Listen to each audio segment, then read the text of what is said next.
कोसी क्षेत्र से पहला प्राइवेट स्कूल है जिसे नीति आयोग भारत सरकार के द्वारा पहले लिस्ट में अटल टिंकरिंग लैब के लिए चुना गया था।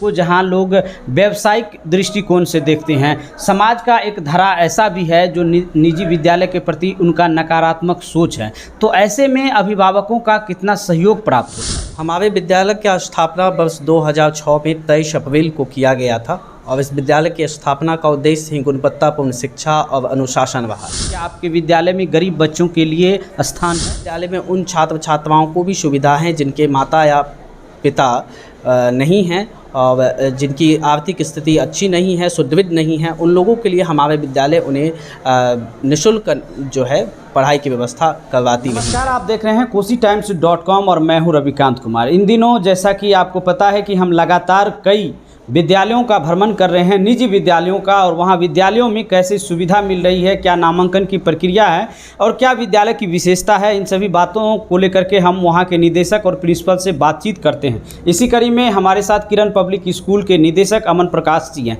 सर, आपका बहुत बहुत स्वागत है। बहुत बहुत धन्यवाद और कोसी टाइम्स का भी बहुत बहुत धन्यवाद। आपने हमारे विद्यालय परिसर में आके हमारा जो विजुअल दिखाया है उसके लिए बहुत बहुत शुक्रिया। सर, सबसे पहले तो हम ये जानना चाहेंगे कि वैसे तो आपका विद्यालय टॉप विद्यालय में शुमार है, मधेपुरा में पहचान की मोहताज नहीं है, लेकिन जो हमारे दर्शक हैं वो मधेपुरा से बाहर कोसी सीमांचल के हैं, तो उन्हें अपने विद्यालय के बारे में थोड़ा सा परिचय दें।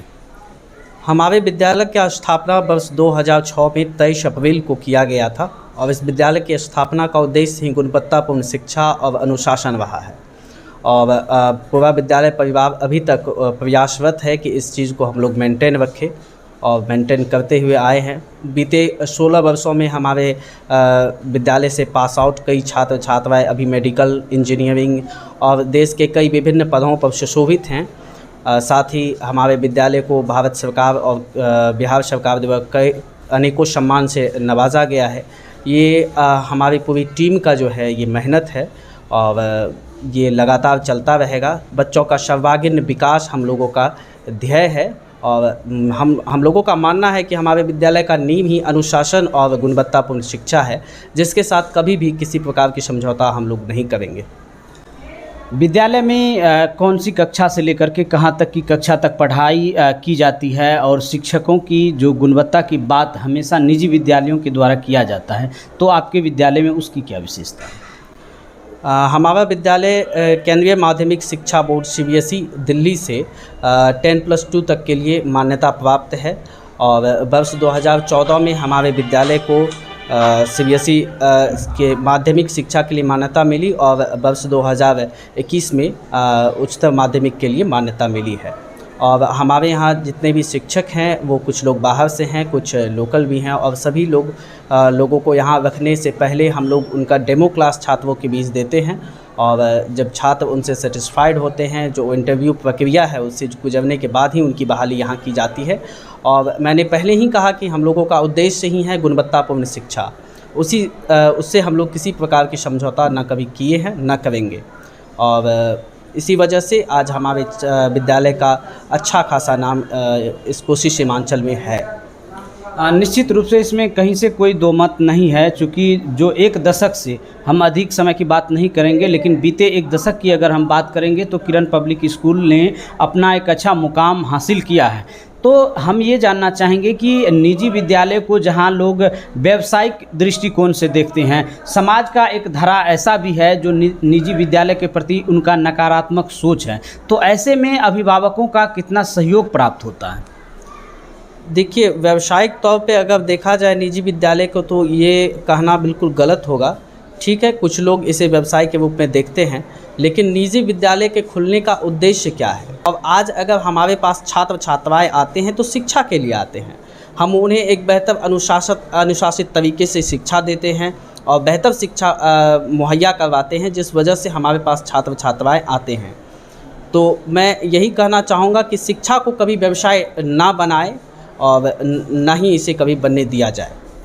आपने कहा कि बिहार सरकार और केंद्र सरकार से कई मान्यताएं आपको मिली हैं, कई बार सम्मानित भी किरण पब्लिक स्कूल हुआ है। तो ये हम जानना चाहेंगे कि जो सरकार का एक मापदंड है, जो गरीबी रेखा से नीचे के लोग हैं। चूँकि जिस तरह से आपका विद्यालय है, जिस तरह से विद्यालय का कंस्ट्रक्शन है या सुविधाएं हैं, तो उस हिसाब से थोड़ी सी महंगी तो होगी ही, लेकिन हम ये जानना चाहते हैं कि इस दौर में भी क्या आपके विद्यालय में गरीब बच्चों के लिए स्थान है? बिल्कुल, बिहार सरकार के द्वारा जो हम लोगों को गाइडलाइन मिलता है उसे समय समय पर फॉलो किया ही जाता रहा है। साथ ही आरटीआई के तहत 25% बीपीएल छात्र छात्राओं का नामांकन लेने के साथ ही हमारे विद्यालय में उन छात्र छात्राओं को भी सुविधा हैं जिनके माता या पिता नहीं हैं और जिनकी आर्थिक स्थिति अच्छी नहीं है, सुदृढ़ नहीं है, उन लोगों के लिए हमारे विद्यालय उन्हें निःशुल्क जो है पढ़ाई की व्यवस्था करवाती रही है। मतलब कि जिन्होंने अपने गार्जियन को, माता पिता को खोया है, ऐसे बच्चे या फिर ऐसे बच्चे जो आर्थिक स्थिति तंगी से जूझ रहे हैं और वो मेधावी है, पढ़ना चाहते हैं, तो उनके लिए क्या माना जाए कि किरण पब्लिक स्कूल का द्वार खुला है? बिल्कुल खुला हुआ है। अब एक चीज़ हम ये बातचीत करना चाहेंगे कि लोग हमेशा ये जानना चाहते हैं, जो बाहर के लोग हैं, किरण पब्लिक स्कूल में नामांकन की प्रक्रिया क्या है? किरण पब्लिक स्कूल में नामांकन की प्रक्रिया है कि आप सबसे पहले एंट्रेंस टेस्ट बच्चे देते हैं, उसमें हम बच्चों का लेवल जान लेते हैं। लर्निंग लेवल जानने के बाद अगर बच्चे उस टेस्ट में पास होते हैं तो उस कक्षा में उनका एडमिशन होता है। आपने कहा कि जिस तरह से +2 तक मान्यता प्राप्त है, तो जाहिर सी बात है +2 के छात्र भी यहाँ पर पढ़ते होंगे। तो जिस तरह से साइंस के बच्चों के लिए लेबोरेटरी का एक अहम योगदान होता है, उसकी क्या व्यवस्था है, या फिर जो आजकल स्मार्ट क्लास की बात होती है, उन सब के बारे में बताइए। मैं बताना चाहूँगा कि कोसी क्षेत्र से पहला प्राइवेट स्कूल है जिसे नीति आयोग भारत सरकार के द्वारा पहले लिस्ट में अटल टिंकरिंग लैब के लिए चुना गया था और हमारे यहाँ अटल टिंकरिंग लैब की सुविधा मौजूद है। उसके साथ ही science lab, composite science lab, physics lab, chemistry lab और बायोलॉजी लैब, मैथ्स लैब मौजूद है। कंप्यूटर लैब हैं और स्मार्ट क्लास की सुविधा यहाँ उपलब्ध है ताकि बच्चों का सर्वांगीण विकास हो सके। खेलकूद के साथ साथ, अनुशासन के साथ साथ पढ़ाई में भी, पढ़ाई के अलावे भी हमारे छात्र छात्राएँ खेलकूद में भी आगे बढ़ते हैं। हाल में ही जिला स्तरीय खेलकूद प्रतियोगिता में अव्वल दर्जा हासिल करते हुए राज्य स्तरीय और राष्ट्रीय स्तरीय खेलकूद प्रतियोगिता के लिए भी चयन हुआ है हमारे विद्यालय से, जो हम लोगों के लिए गौरव का विषय है। अंत में हम ये जानना चाहेंगे, कोरोना बंदी के बाद एक बार फिर से जो निजी विद्यालय है, चूँकि कोरोना बंदी में निजी विद्यालय हमें लगता है कि काफ़ी प्रभावित हुआ है, तो अब जब धीरे धीरे उभर रहे हैं, तो क्या कहना चाहेंगे अभिभावकों से? मैं अभिभावकों से यही अपील करना चाहूँगा कि आप अपने छात्र छात्राओं को अब अगर विद्यालय नहीं भेज रहे हैं तो विद्यालय भेजें। और सबसे महत्वपूर्ण चीज़ अगर कुछ है अगर जीवन में, तो वो शिक्षा है। शिक्षा के प्रति हम सबको हमेशा प्रयासरत रहना चाहिए और इसके लिए आगे आना चाहिए। और जो कोरोना काल ने क्षति हम सबको पहुंचाई है, उन सब का भरपाई करने का यह समय है और इस समय को आप सदुपयोग करें। अपने छात्र छात्राओं को घर पे भी आप मेहनत करें। स्कूल आप भेजते हैं, अच्छी बात है, स्कूल में तो पढ़ाई होती है, लेकिन घर पे भी अपने छात्र छात्राओं का ख्याल रखें। वो कहाँ जाते हैं, क्या करते हैं, इन सारी बातों का ख्याल रखें, ताकि आज का जो जनरेशन है ये बदलते हुए युग का समय है। बच्चे स्कूल से घर जाते हैं, उसके बाद ट्यूशन क्लासेस जाते हैं। ट्यूशन क्लासेस में वो क्या करते हैं, पहुंच पाते हैं समय से या नहीं, ये सब चीज़ की जवाबदेही अभिभावकों को लेनी होगी। इसके लिए उन्हें प्रयासरत रहना होगा ताकि हमारे मधेपुरा से राष्ट्रीय स्तर के छात्र, मेधावी छात्र छात्राएँ निकल सके और बेहतर यहाँ मधेपुरा और हमारे समाज का नाम रोशन कर सके। अंत में यही कहेंगे, कोसी टाइम्स के लिए बहुमूल्य समय देने के लिए बहुत बहुत धन्यवाद। बहुत बहुत धन्यवाद आप सबका।